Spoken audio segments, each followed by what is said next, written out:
Welcome back to the show. Today our guest is Dr. Susan Herbst, president of the UConn Higher Educational Facility. And we have a couple of great ideas to talk about. And with that, Dr. Herbst, thank you for coming to the show. Great to be here. It's wonderful. I know there's a lot of exciting new things happening at UConn, our flagship university. And just wanted to have you maybe talk about the big picture of UConn and Sure. where we're going as a state. Happy to. Well, you know, UConn's been a great university for a long time, Yes. before I got here a couple of years ago. But I will tell you that the best indicator of a university's success is how many students are applying to be undergraduates, to be graduate students. And we are at an all-time high with regard to applications to the university.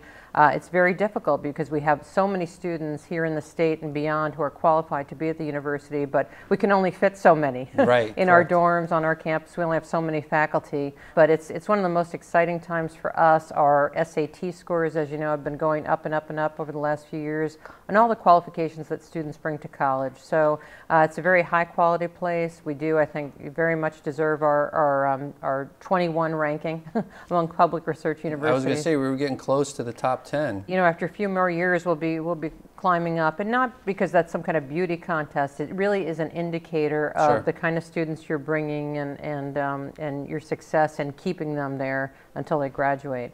So one of the things we're proudest of is our graduation rate, which is very high, especially our freshman retention rate, which a lot of people look at. You know, when students Correct. come, are they able to do the work? Are they a good fit to the campus? And there we do incredibly well. So, you know, for that we have to thank our admissions officers who really are good at judging applications. And I think the state now understands too what we expect at UConn from students, you know, in terms of their quality of work. So very exciting time for us. The program that we're talking most about these days is Next Generation Connecticut. Yes.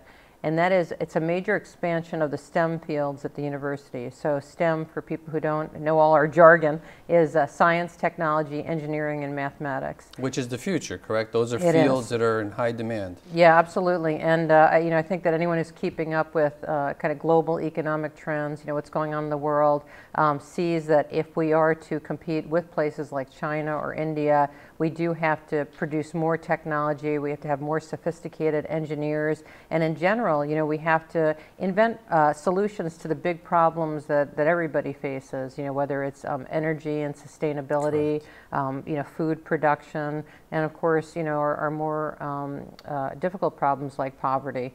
So, and education. So those are all areas that are very closely connected with this STEM project. So to get more precise about it, it has two parts to it. One of the bigger part, I think, is the capital investment in UConn, which would be over 10 years.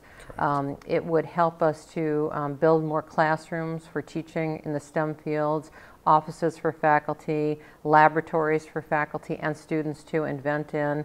And then, of course, if you're building those things to take more students in, which is a primary goal of this project, you have to have more dormitories and food facilities and places for them to eat, and you know, library space, that kind of thing. So, you know, you can't just on a campus, when you're trying to educate a whole student and, you know, make an entire citizen there in your 4 years, you have to think about all aspects of their lives, not just, you know, building more classrooms. So there's the capital side of things. Then there's the operating side. We do want to expand the number of students that we take in the engineering fields, especially. We have so many, hundreds of jobs open in Connecticut for engineers, but we're not producing enough of them. So we have extraordinarily high quality engineering education at UConn, but we are turning away students often with extraordinary records because we don't have the faculty to teach them or the classrooms for them to learn in. So along with engineering, digital media is another big growing field, especially in the Stanford area, where we hope to take many more students, both in Storrs and at Stanford. Now, you mentioned capital expansion, and Storrs is the main campus. Could you just articulate the other campuses throughout the state, and then maybe we could touch base on how those are growing? So we have multiple campuses. As you know, Farmington is where we have our health center. So our medical school, dental school, hospital are there, and they're doing incredibly well on this project that the legislature helped us with, Bioscience Connecticut. And we passed that last year with bipartisan support, and it's really brought us into the future in the biotech field. Right. Yeah. Absolutely wonderful. So we are right now, and if you go to Farmington, you'll see that we already have our new parking structure up, which is job one. But reinventing that entire campus so that we can take better care of patients and do more research, and also at the end of the day create a lot more jobs in bioscience field. Correct. So that project is on time, on budget. It's a very complex project, but moving along really well. Which is good, because we can always prove the naysayers wrong, that it's actually doing what we intended it to do. Yeah, no, everything's going terrific right now. It's very important too that the state invested in bioscience here, because the federal government, as you know, is cutting back in so much scientific research spending. And it's one of the scariest things that's happening, I think, right now in the United States, is that there's less money for basic research and for the cure for diseases. So the NIH budget, the National Institutes of Health budget in Washington, is being cut. It's very, very worrisome. And I think that, if you ask anybody what they care most about, it's their health, the health of their children, their grandchildren. So, to us in the university setting, we think this kind of research is of utmost import. So, that's a very good point, because just recently in the news, throughout the world, there's new viruses that are coming out that are very resistant, and it's unknown how to address them as of yet. And the university is actually in a prime position to be finding those solutions so that it doesn't become a national disaster. Yeah, and it's in the news all the time. And an example is just this morning I was reading in the New York Times that Angelina Jolie, the actress, I saw that. she had a double mastectomy because her mother had this gene for breast cancer that she has as well, and really increases your probability of getting it. So she had this preventive mastectomy. That kind of genetic analysis, which is very expensive for most people, but she was able to do, that is the kind of thing that we do in Farmington, and that we'd like to do more of, and we'd like to find ways to bring down the cost so that anybody who wants that kind of testing can have it. And it does save lives, and it extends lives, and that's what we want to do in Farmington, long into the future. Well, we know and very much hope that UConn is going to be a prime player in that field, and it's the reason why we passed that legislation. It's the reason why we continue to pass legislation to help UConn be at the forefront. So with that, let us go to break. We'll be back in just a few short minutes, and then we can talk maybe a little bit more specifically on next generations, maybe in the Stanford area, and how that fits into the picture. Happy to. Great, thank you.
Welcome back. I'm State Senator Carlo Leone. We're talking with Dr. Susan Herbst, president of UConn, and we are talking about the overall strategy of UConn, the big picture, but now we're going to go a little bit more into the different locations. I know there's several branches of UConn throughout the state giving really good coverage.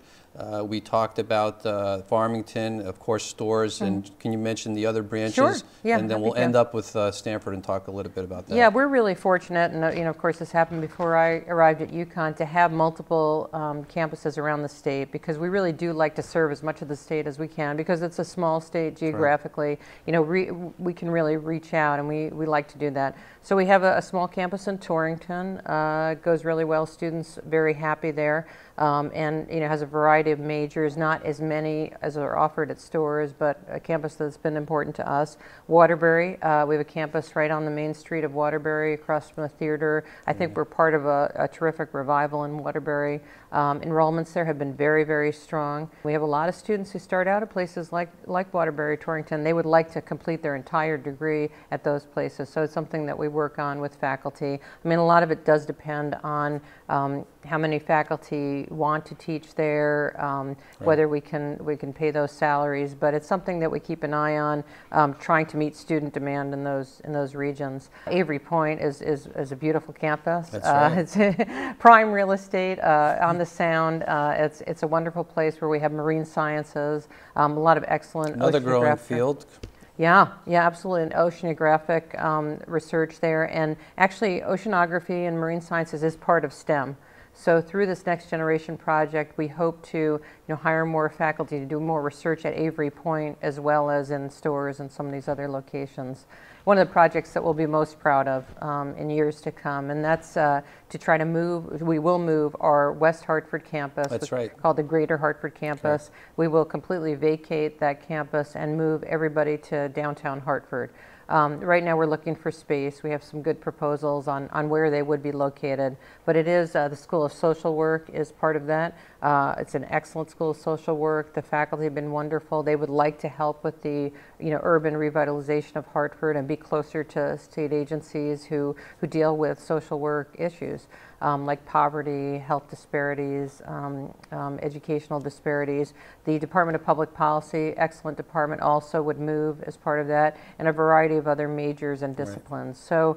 So what's wonderful for us is that we can be part of Hartford's coming back, bringing thousands of more students and faculty to Hartford, and really enlivening the city. Well, it's interesting because UConn, as you mentioned, Connecticut's a small state. But UConn has, in a very nice way, throughout the different facilities that you just mentioned, brings in the characteristics of that region, so that the kids that want to go there get the local feel, and then they have the choice to get the university experience if they so desire, going to stores or even completing their degree there. So I think that's really a benefit to the university that people sometimes don't think about. They sort of take it for granted. Yeah, it's nice. We're not, and again, this happened before I arrived, but we're not trying to replicate the experience of stores in Stanford, in Torrington, and Waterbury, but trying to, build arms of the university that really fit those communities and serve them well. So I think they've all evolved in, I think, unique ways that are all important to us. And then finally, I wanted to talk about Stanford. That's my hometown, and we're quite excited about the UConn facility branch that is there. I know it's at capacity because the demand, as you mentioned, is so high. The kids and the students and even the faculty want to see it grow. I know the leaders in Stanford, personally, I've spoken to many of them, are very excited about the current proposal under Next Generation. And if you could maybe talk a little bit about that, and we can explore that a little bit, because then we can share that great news when I go back and say, these are the things that we're trying to do. We're moving UConn forward, and we're moving the city of Stanford forward along with all the rest of the branches. Well, backing up a little bit, it was fabulous. Whoever decided, whatever set of leaders decided there should be a UConn footprint and building in Stanford, that was such a great decision. Now, that decision was made a while ago, built a beautiful building there out of the old Bloomingdale's department store. It's a world-class facility for offices, for classrooms and student space and also some laboratories.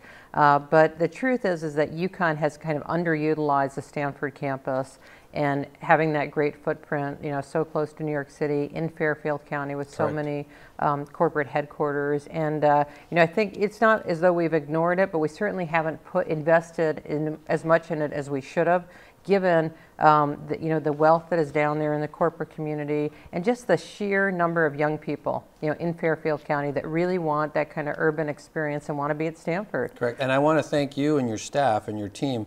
A few years ago, we proposed legislation to expand the financial departments because of the, the financial community that is in Stanford and the region.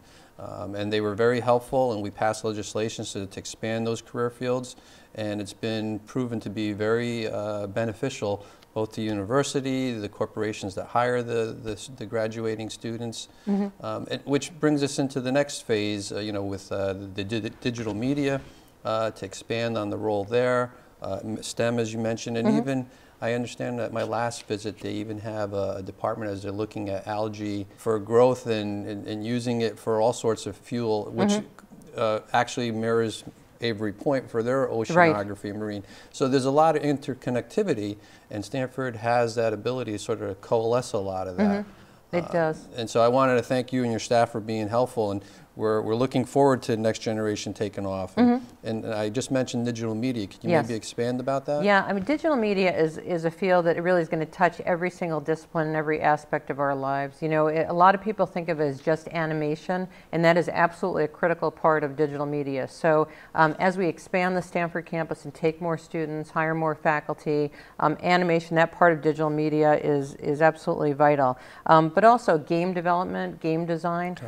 People think of games as just that thing you don't want your teenage boys doing during a beautiful day in the summer, but really games are just a great tool in helping kids to learn in all kinds of fields. Also, digital media are critical in trying to manipulate big data sets. Correct. And engineering, right? You use that all the time. For sure, in the biosciences, in the finance fields. So, you know, I think a lot of people think, well, digital media are just about kind of showing better PowerPoints when you're an engineer or you're a scientist, but it's actually part of their basic research in the manipulation of data and doing statistical analysis. So this is a kind of field that is just kind of underlies so many professions in the United States and so many scientific fields. I don't think a lot of people are aware of that you know, they just they think the Hollywood type of mindset. But I've explored some of these corporations that do digital media, and the professions that are required to pull off the finished product are so varied. Each one is a true professional with a lot of education to even get to that particular career field. And so if UConn is able to develop that as homegrown talent, it can only grow the economy. And part of the reasons why we're so excited in Stanford is it shows the diversity in the workforce.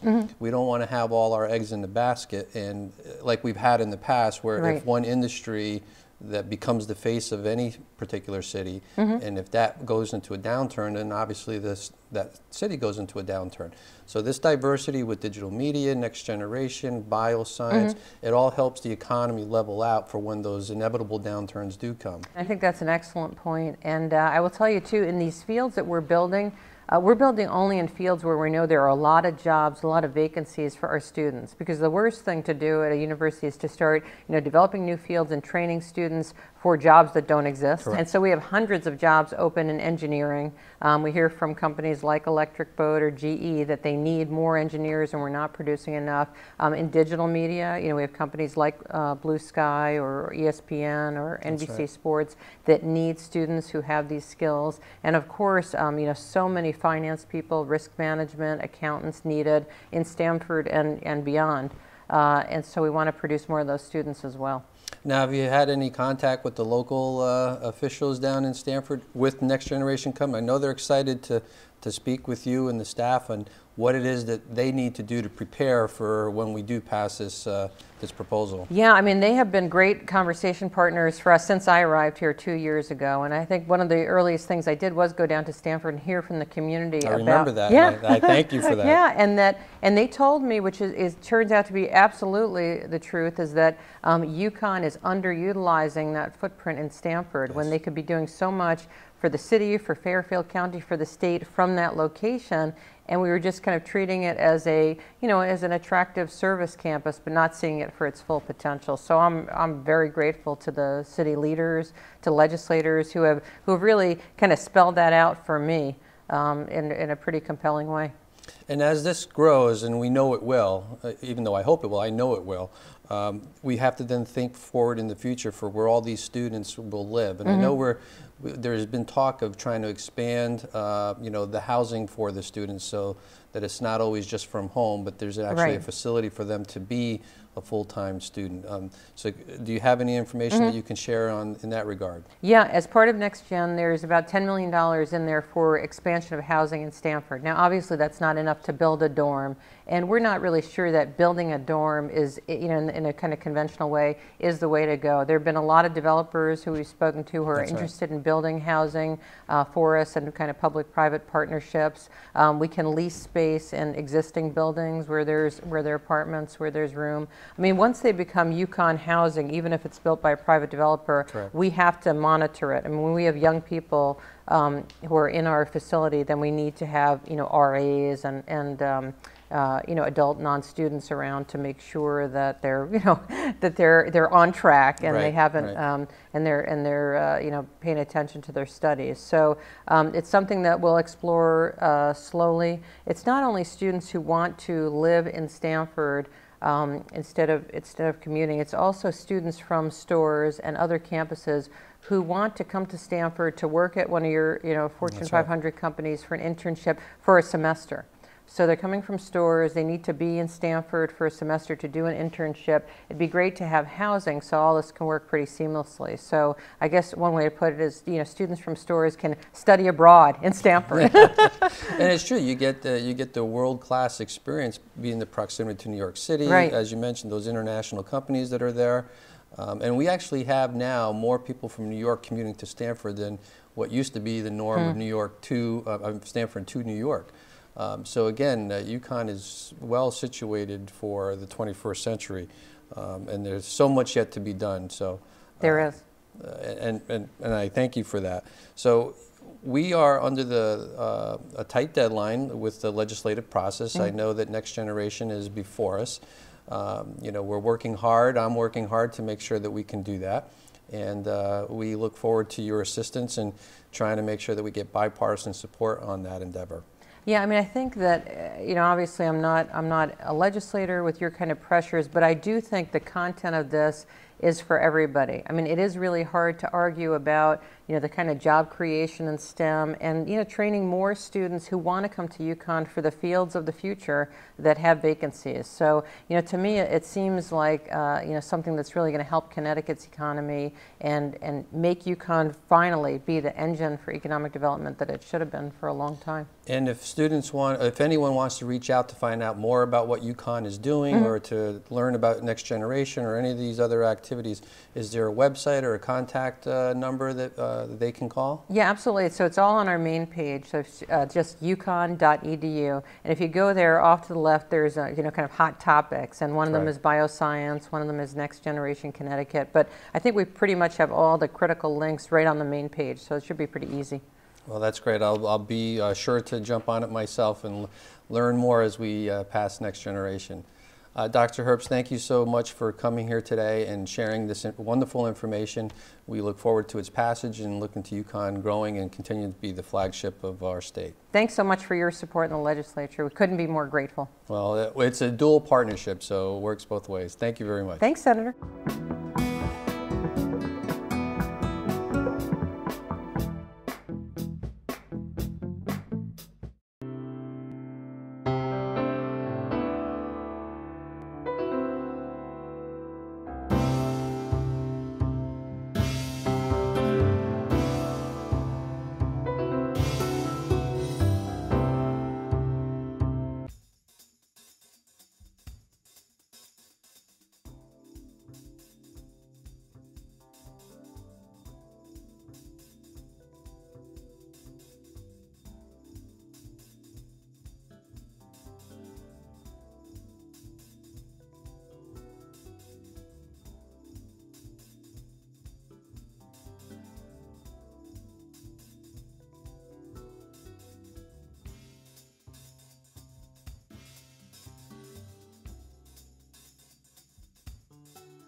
We have a really great event here today called Help a Hero, where we have South Park Inn, that is a homeless shelter and provides all sorts of services for our veterans in need.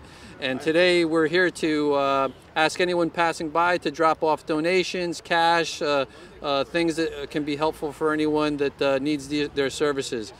This is our second annual event. We did it the first time last year, and we had a great outpouring of support. So much, in fact, that they actually had 9 months worth of assistance and materials available for our homeless veterans. So once again, we're doing it another year, and hopefully we want to get to the point where we don't have to do these kind of events.